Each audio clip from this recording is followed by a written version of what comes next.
episode 76 of the Habs Culture podcast. My name is Justin Schwartz, and I'm alongside Liam Baum. We are inching closer and closer to the NHL trade deadline. The deadline is March 8th at 3 p.m. I think as Habs fans this year, in comparison to other years, we're excited, but not overly excited. The big fish that went out the door for the Canadians was Sean Monahan. That was probably at least a good 2-3 weeks ago now, probably 3 weeks ago. And that was alongside Elias Lindholm. And those two deals happened within a few days of one another. And then things kind of quieted down. We didn't see much movement. And then as of yesterday, February 28th, we saw Chris Tanev get dealt to the Dallas Stars, adding that right shot defenseman, that veteran presence, and honestly for a good price. And we'll get into that. We're going to keep this episode a little bit shorter today because I think we have something special planned for the trade deadline next week. So we'll keep you guys tuned in on that. But Liam, right off the bat, I'm going to give you a few names. David Savard, Jake Evans, Jake Allen, and last but not least, Joel Armia. Out of these four names, by March 8th, 3 p.m., how many of them do you expect to get moved? Realistically, probably one, and I think that's going to be Jake Allen. But what I'm hoping for is three of them. I honestly like Jake Evans a lot. You know, he's solid on the bottom six, and the Habs obviously have so many injuries that they need guys to fill their lineup. And we didn't even mention that they signed Colin White, but you know, another bottom six guy just to add on to the roster. But I'm hoping Armia, Allen, and Savard are all shipped out. Can't really guarantee it based on what we've heard from some of the insiders. Chris Tanev, also the big right D, the big fish, is off the board. And that leaves David Savard as the second highest ranked right defenseman on the trade board.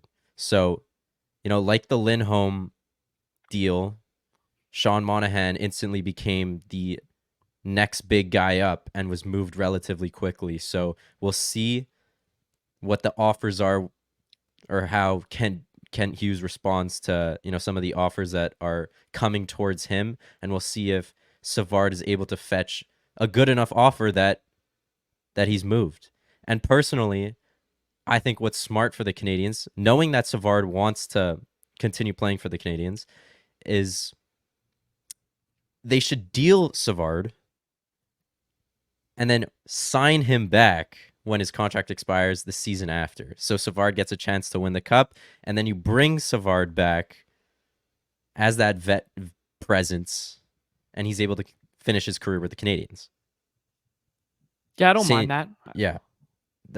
I would like to see that. In terms of Jake Allen, obviously hoping he gets moved because the three goalies just isn't the right move to have right now. We need our other goalies to develop. We've talked about it a lot.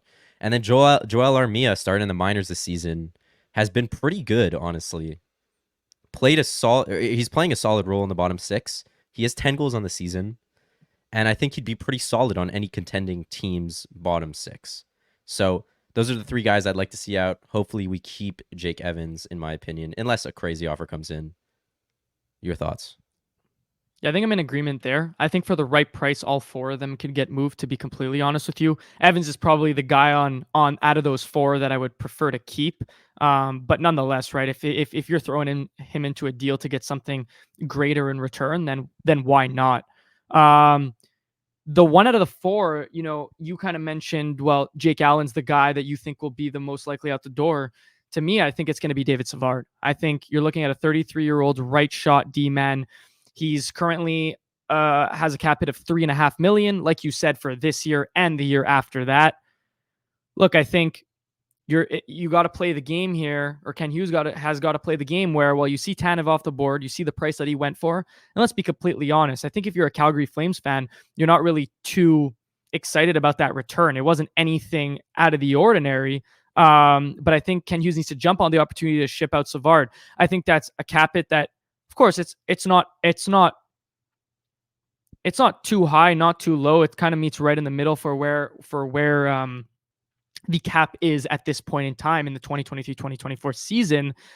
But I still think that the Canadiens could afford to lose David Savard, considering how many guys they have coming up, whether it's from the minors or whether it's from the juniors, that are going to probably assume his role once his time with the Canadiens is over. So you kind of make room for someone else to come up while also probably, properly managing your assets. So that's the guy for me that I like to see moved. But nonetheless, I think it's going to be interesting. I think we could see a trade deadline, Liam, where the Canadiens make no moves. I think that's within the realm of possibility.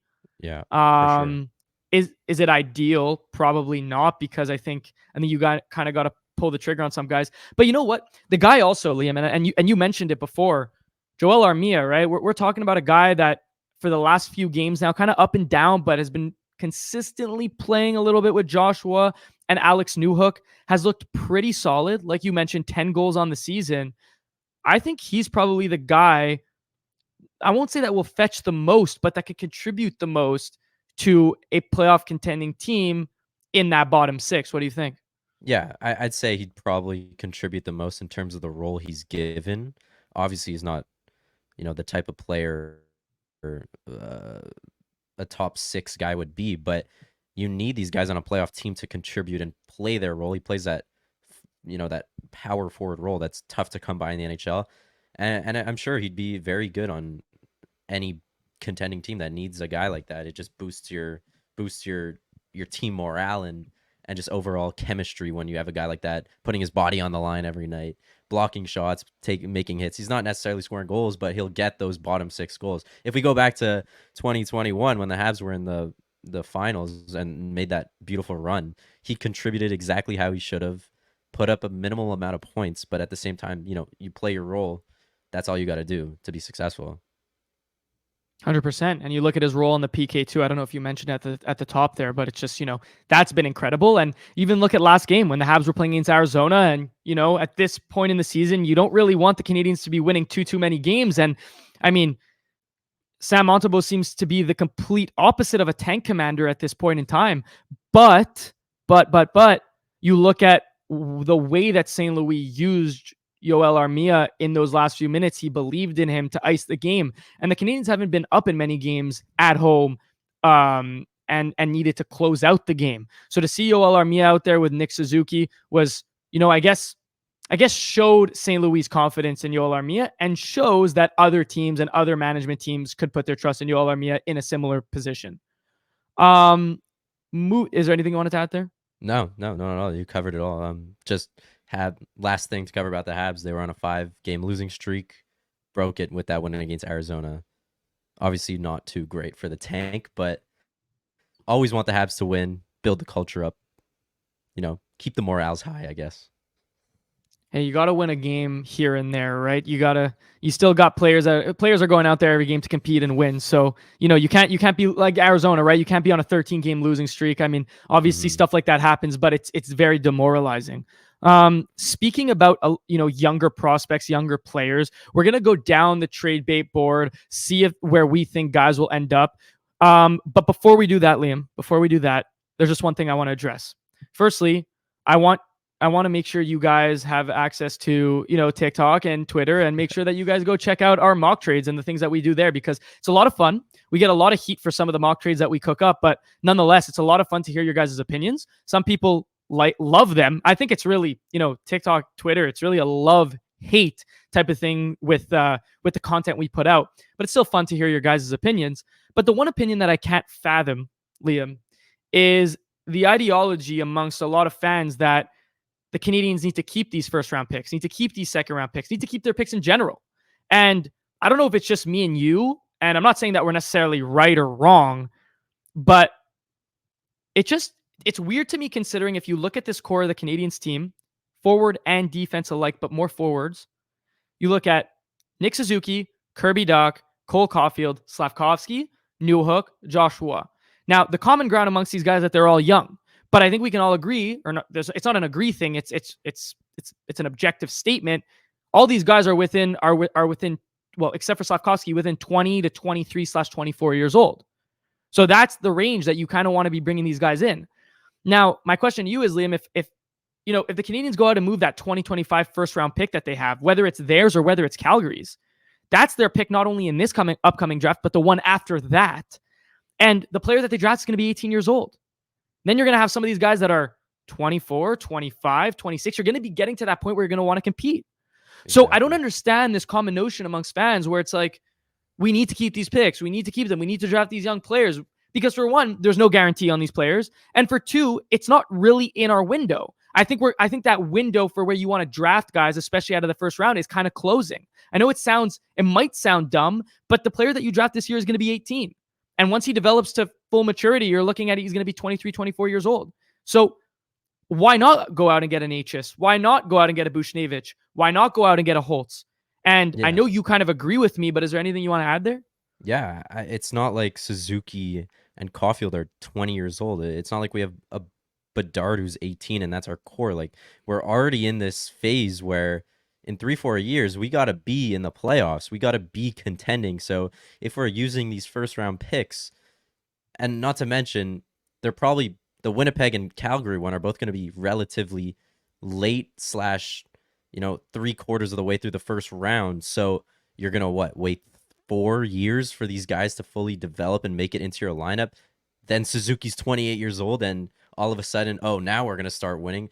That's just not how it works. The Habs have so many draft picks and all the draft capital to expend on players like we did for Kirby Dach, like we did for Alex Newhook, and I think that's the plan moving forward. We're acquiring these guys who are in that age range, which we've talked about before. Is obviously we have Slavkovsky, who's just turned 20, but you're in that age range from like 22 to 24 right now. So those are the guys you got to acquire. I just don't see how people argue that we need to make every single draft pick. First of all, the Canadians have been terrible at making draft picks, so that's the first point that's got to be on their minds. So personally, obviously, I agree with you. We're very much in agreement with that, and I think it's time for the Habs to continue to make these trades for those guys who are already pretty much established, and that's how we're going to build our core. Yeah, and I'm not saying, go out there and give up your whole entire future for a guy like Pavel Buchnevich. Obviously, we can draw the line in the sand where we think it's where we're talking about a fair trade versus kind of just giving up way too many assets. But nonetheless, some of these guys will have an instant impact. Buchnevich has been an incredible player on both the Rangers and St. Louis. Alex Holtz is getting underutilized in New Jersey, and a guy like Marty Necas, who has all the skill in the world, but doesn't seem to have that that connection with Rob Brind'Amour, and clearly it's showing as his time goes by in Carolina. So for people to call it absurd, or for people to say that it's it doesn't make sense for the Canadians to go out and get these guys, to me, just doesn't make sense, because this Canadian team has been in a rebuild for the last 2 years, and now this is our third year of being in a full rebuild. I think we can move on to the fact that the Canadians should try and be a little bit more competitive down the road starting next year, especially after a full summer and another draft. Yeah, and I think this goes for Trevor Zegras, this goes for Capo Caco, this goes for all those guys that just haven't been given the right role, or maybe just don't fit into the team's system necessarily. So yeah, we're all for acquiring these younger guys. Let's get into the trade bait board, give our predictions. So yeah, just quickly. Go ahead. Yeah, off the bat, Tanev is off the board. Sean Monahan, Elias Lindholm, Kuzmenko, those guys are all off the board. Hopefully we have an exciting trade deadline this year. Obviously, it's about a week out, and last season all the trades pretty much happened 3, 4, 5 days before, which made the trade deadline pretty much not exciting at all. But hopefully teams and GMs wait a little bit so that we have some excitement next Friday. Yeah, go ahead. So at the top of the board, we have Noah Hanifin, which we talked about a couple episodes ago, and or maybe last episode, on where we thought he would end up, what makes sense for teams, right? Because I think we can both agree that he's a guy that's more than likely going to get moved. Wherever he goes, he's gonna play some heavy minutes. He's going to be really important to whichever team he goes to. Now it's a question of if he will, wherever he goes, he will most likely resign, because no one's going to give up a ton of assets for Noah Hanifin to not resign with their respective team. Liam, if there's one destination for Noah Hanifin, we are currently February 29th. Where's Noah Hanifin ending up? The big word around Noah Hanafin is, or the big team that's after him, is Toronto. But I'm going to give another team, and I'm going to say Vegas. I think Vegas is in need of, actually, I don't know. Are they really in need of a defenseman? They're more in need of a forward with the injuries they have. So I'll say Toronto as my pick for now. That's my only team that I have in mind. I think I can see him depending on what they give up, right? Because we have to always consider what they're able to give up. I like Boston in this case. I like Boston a lot. I think last year they made the necessary moves at the deadline to really bulk up their team, Bertuzzi, Orlov, etc. Obviously, it didn't benefit them in the playoffs. They got bounced in round 1 to the Panthers. But I think that they're going to take that same approach, because I think that they're going to really want to make sure that their decor is, pristine going into the playoffs, right? They have Charlie McAvoy. They have Hampus Lindholm, who they also acquired last year. But I think that outside of that, I think it gets, I won't call it correct, Lindholm 2 years ago. Thank you. But I think it gets relatively thin. You look at Grzelcyk, you look at Mason Lohrei, you look at Derek Forbort, but I think that Hanifin can be that second pairing guy that holds down the fort and also brings it both at the offensive and defensive end. So that would be my pick for now. I mentioned St. Louis last episode, but that would be a move that they would make more for their future as opposed to contending, obviously. But if I had to go with a contending team, it would probably be Boston here. Yeah, I like that. And if I'm not mistaken, I believe Hampus Lindholm is injured right now. Right. So that also might contribute to their willingness to go out and get Hanafin. I see it fitting, and I think I also could see them potentially re-signing him too, right? Like you look last year, like they lost Bergeron right to retirement. They lost Krejci as well. I mean, not that affects the decor necessarily, but I think it affects their decision making, because I think that their window, I won't call it is small or closing, if you will, but I think that, they really want to take advantage of the fact that they still have Pasternak. They're getting some great games in goal right now. McAvoy is one of the better defensemen in the league, right? So like they I think they really want to, and especially since they're doing so well in the standings, I don't think you can possibly ignore that. So that's my pick for Hanafin. All right. Moving on. So Jacob Markstrom's number 2 on this trade bait board. There was a report from David Pagnotta saying that it seemed as if apparently the Devils circled back on Markstrom recently. However, the Flames are planning, again, this is not confirmed or set in stone, but they're planning on keeping Markstrom for the rest of the season. What are your thoughts on that? What are your thoughts on the Flames holding on to Markstrom and not moving him by the deadline? Considering if they could retain 50%, I think that's an amazing deal if they would be able to trade him, because that would be a $3 million cap hit.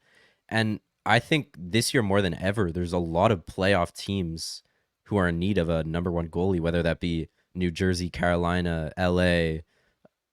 I guess that's it. But one of those 3 teams should definitely make a splash if Calgary is able to retain. And there was a deal in place for him to be traded to New Jersey like 2 weeks ago, I believe. But the Devils didn't want to retain. And he does have 2 years left after this season, I believe. So I doubt Calgary would want to retain on that contract. But, Markstrom has always been a very consistent, solid goalie. Other than last season, his numbers are very, very strong. And he came back this year playing on a not-so-great Calgary team, putting up great numbers, and really the reason why they're still in the playoff race. But there was just news out like a few minutes ago that Frederik Andersen is almost ready to come back, but there's so many question marks about him. Maybe Carolina goes in and picks up Markstrom. I doubt it, but I'd like to see New Jersey pick him up. I think that would make a lot of sense. And considering New Jersey has really struggled in goal for the most part, right? Now they have Nico Dawes up, Akira Schmid's backing up. Kira Schmid is backing up, and Vitek Vanacek is hurt. Yeah, I don't know. I mean, look, if he's not going to get moved, I can see. I I don't know. 2 years left for Markstrom. Maybe they get a little bit more out of him next year and then move him next year when he's an expiring UFA.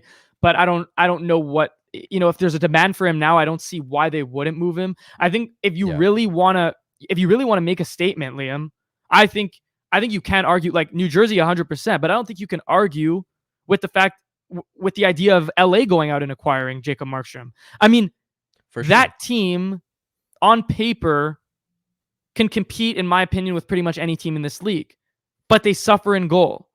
Whether it's Talbot, who started very hot but slowed down, or whether it's David Riddick, it's just not doing it for them. And we've talked about this. So getting a guy like Jacob Markstrom, like, look, last year, right? LA went and got Jonas Corpusalo, right? They went and got Jonas Corpusalo, and don't get me wrong, they still lost to Edmonton in the playoffs. But if it wasn't for Corpusalo, that series would have been done way before it was. You need a goalie that's going to get hot at the right time and who's going to produce. And Markstrom has the experience. He's 33 years old, and his numbers this year, he's posted a 913 with a 2.6 goals against. Like, he's had a solid season. Put him in front of a good team, and I don't see why anyone would really be able to contend. Well, people would be able to contend with LA, but they'd be a team to they're not a team to mess with if they were able to get a goalie at the deadline. Yeah. No, it'd be really interesting to see. I love goalie moves just because it really changes the dynamic of a team. And adding Corbicello last year really helped them out in the long run. But obviously, you have to play McDavid and Draisaitl. It's tough to keep the puck out of the net. Moving on, maybe the biggest name on this list, maybe one of the more realistic big players to come off the list too, Guentzel. 30 years old, or going to be 30 years old, $6 million cap hit, UFA at the end of the season. I would think wherever he goes would be a sign and trade, or at least Guentzel committing to signing with the team in the off season. There's only one team in my mind that could really use him. I mean, any team could use him, but that would truly benefit. And to me, that's the Edmonton Oilers. You throw him on a line with Connor McDavid, throw him on that power play one. Who comes off that power play one? I don't know. But he's a proven 40-goal scorer, 80-point player. He's the big package, the guy you want to go out and get. Who knows how much that costs, whether that's first-round pick, top prospect, 2 first-round picks. Whatever it is, I think Edmonton has to be all in. McDavid and Draisaitl's contracts are coming to an end. You just got to go out and try to win the cup at this point because they've done a little bit too much beating around the bush, not having successful trade deadlines, not going out and getting that guy. So if this is the trade deadline to do it, you probably have the biggest name since, Patrick Kane last year. But Guentzel's way younger and will commit to a long-term contract with whoever he gets traded with. So where do you think he's going? No, I think I agree with you on Edmonton. I think it's the one that makes the most sense. I think that's the one that we're hearing the most about. Now it's a question if they're GM, you look 2 spots down this list on this trade bait board. It's the Edmonton first round pick because every single season there is a reluctance to move that first round pick. Every single season. They did it last year for Matthias Ekholm, which ended up being a very, very solid move for them. Established player, gave them stability on their decor. It made sense. But in the past, they haven't before that. And now you're looking at it, like you said, Draisaitl, McDavid's contracts are coming up soon enough, too soon for Edmonton's liking. And you really, here's my take, Liam. I think for the Oilers, I know this I won't say it sounds dumb, but I think it's cup or bust for Edmonton. I mean, they've made it to the Western Conference Final 2 years in a row. Correct me if I'm wrong, but 2 years in a row. No, they got eliminated to Vegas in the second round, but year before last that, year. Yeah, year before that, finals. they made it to the Western Conference Final against the Colorado Avalanche. Mm-hmm. But 2 years in a row, they've had some sort of playoff success. But no matter what, as long as they have McDavid and Draisaitl, not winning the cup is not good enough. And that's why I think if you're Edmonton, you need to go out and acquire Jake Guentzel for the sole purpose of bulking up that top 6, which allows your depth automatically becomes better. And you also don't have to rely on two guys specifically. I mean, look, let's put it this way, Liam. You have Connor McDavid, you have Draisaitl. If you go out and acquire Guentzel, you have Jake Guentzel, Evander Kane, Ryan Nugent-Hopkins, Zach Hyman. Like now you're talking about 9 players, give or take, maybe 7 to 9 players. Then you add those guys that are playing those middle to bottom 6 roles. Like you're looking at a serious top 6 that has depth scoring. Their decor obviously can use a little bit of work. Wink, wink, nudge, nudge. David Savard, please go and take him from us for one of your depth, AHLers, not depth AHLers. Excuse me. I meant the depth prospects, if you want to put it that way. But nonetheless, I mean, you can't tell me that it wouldn't be the scariest offensive core going into the playoffs. Yeah, I don't want to get into it too much, but personally, I think I'd rather see Edmonton go after some third liners. I feel like that's a hot take, but they've never had like a very bona fide third line, like gritty player style, like Tampa had with Gord, Coleman, and Goodrow. It brought them so much success, and what Vegas has with Nick Waugh and a couple guys like that. Edmonton just has all these skilled guys, and at the end of the day, like how many scores can you put on a team? How many more can you add? It's not like they're lacking in goals for. They're lacking in grit, I'd say. Right. So personally, I'd honestly be a little more. Obviously, it would be very exciting to see Guentzel, but I'd be more inclined as an Oilers fan to want to acquire a guy who's actually gonna, I sound like a Leafs fan now. No, but I know what you mean. Like at the end of the day, sorry to cut you off, but I think what you're getting at is you rather give up the first round pick and maybe a few more assets to get. I'm just throwing out names now to get maybe like a Savard, to get a Savard to establish that decor, but to also get like a Jack Roslovic or an Eberle type of thing, I'm just teetering with names, but if it's like a Frank Vetrano, if it's a Wenberg, these guys who are bona fide third liners, but they play their role so well that it's going to lead you to more playoff success because you already have those guys who can score.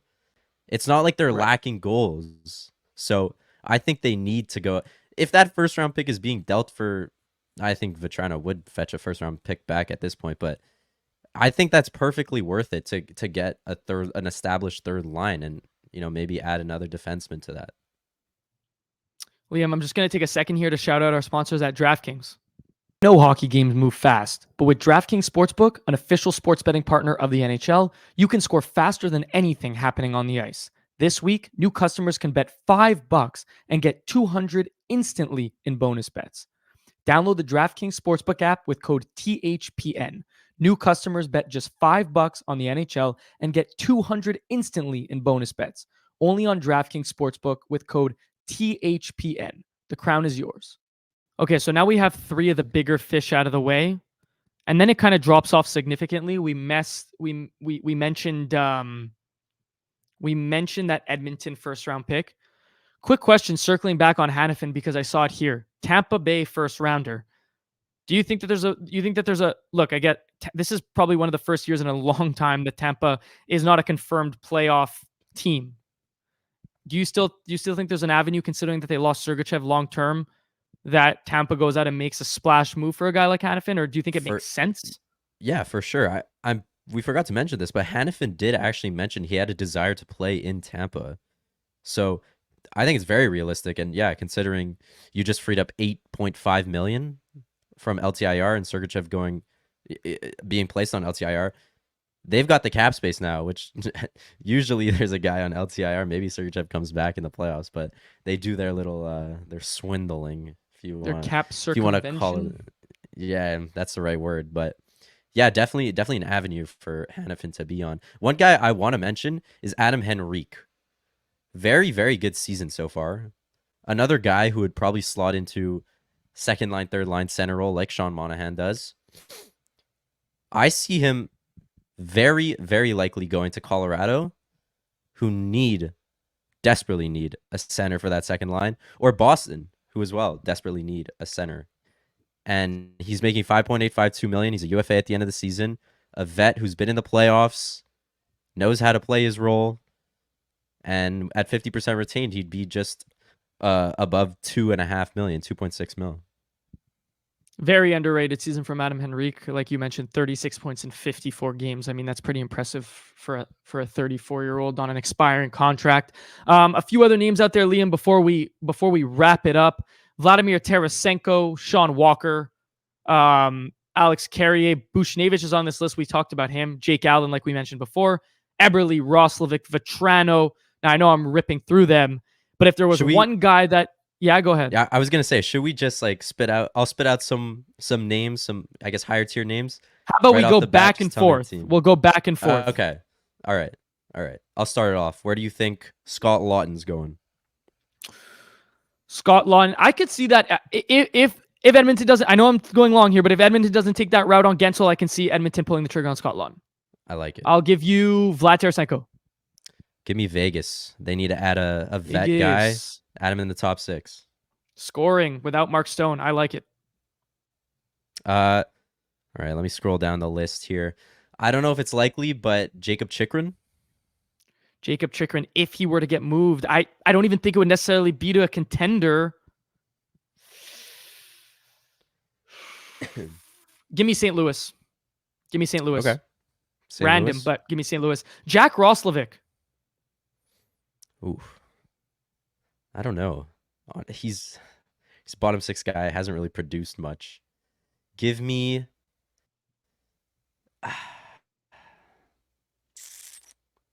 Give me the Rangers. Add him to the bottom 6. Actually, I actually think that I can see that being realistic. Actually, I like it. All right, Jordan Eberle. Ooh, Eberle. He's a second liner. I mean, I like the return to Edmonton. I don't mind that either. I just wonder what the paying price is. If I had to give another team that wasn't... Oof. I don't like this game right now. It's hard. I'm thinking too hard. You know what? Give me Boston. Okay. I think they might try and replicate a similar Bertuzzi move, if you will, where you're getting that guy that might flourish in a different environment. Like he has 30 points in 51 games, right? Put him with Pasternak, put him on that top power play. You never know what can happen. Okay, I'll try and did you have another one? No, I was just gonna say a couple guys who are expected to return a first-round pick, or at least the teams are hoping, would be Sean Walker. I don't know how. Matt Dumba. Don't really know how either. And there was one more guy in the list. David Savard? Forgot. Was it David Savard I was thinking of? Oh, maybe. Well, I know it was Chris Tanev.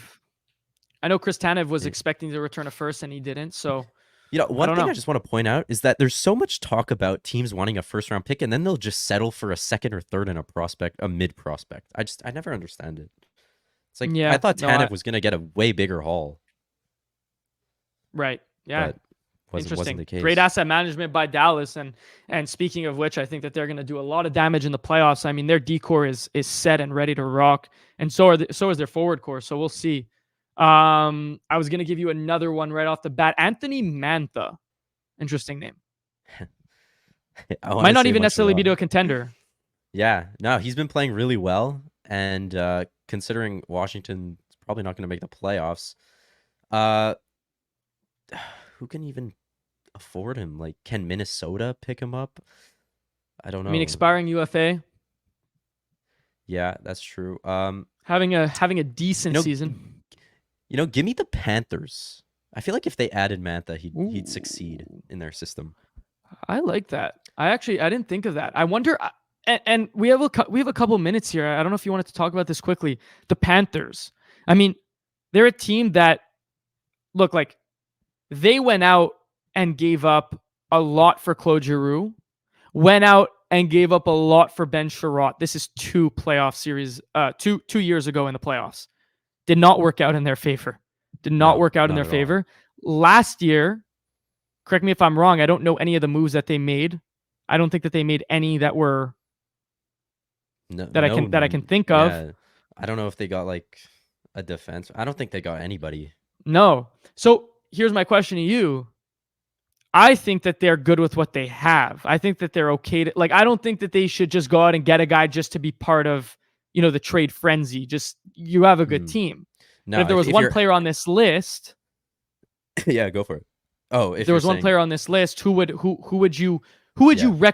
who would you say, if I put this, if this player on their team, could be a lower tier guy or a higher tier guy, but if I put this player on their team, I think that it makes them substantially better. Well, substantially, I wouldn't even say anybody, but I'd love to see a return to Florida for a couple guys like Vetrano return to Florida. Anthony Duclair, I think, would slot in really well again, and Alex Wenberg as well. Those are three guys who all played for Florida. Know most of the guys there, I'd assume, and I feel like would all play a significant middle six role. I think that's fair, and I think that's what they need. If Yeah, I was gonna give a guy, I would weirdly go with Joel Edmondson. More of a guy that can play those second, third pairing minutes. And they have a great decor, right? Ekblad, Montour, Gustav Forsling, Ekman Larson. I mean, sometimes I just feel like it's that one defenseman away type of mentality for a team. And I'm not saying that Edmondson necessarily pushes them over the edge, but when you get deep into a playoff run, you want those guys that can log minutes and be there for stability purposes, like I mentioned before. So he's a guy that might cost you close to nothing instead of having to yeah. go out and give up for Savard and Sean Walker type players. So yeah, that's my my Final guy. guy I just want to throw out there just for fun is UC Saros getting traded. Is UC Saros getting traded?